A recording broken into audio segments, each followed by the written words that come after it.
আমরা শুরু করতে যাচ্ছি আজকের এই গেছেন। জনাব তারেক রহমান বলেছেন যে আমরা খাল খননের মধ্য দিয়ে সবুজ বিপ্লব ঘটাবো।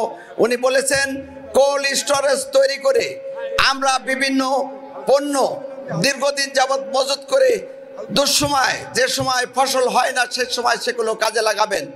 তিনি বলেছেন কৃষি বীমা শস্য বীমা তিনি চালু করবেন।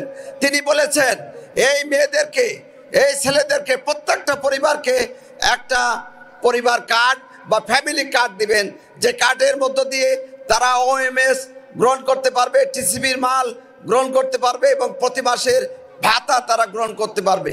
এইভাবে বাংলাদেশ জাতীয়তাবাদী দলের ভারপ্রাপ্ত চেয়ারম্যান জনাব তারেক রহমান সারা দেশে একটা কৃষি বিপ্লব ঘটানোর চেষ্টা করেছেন।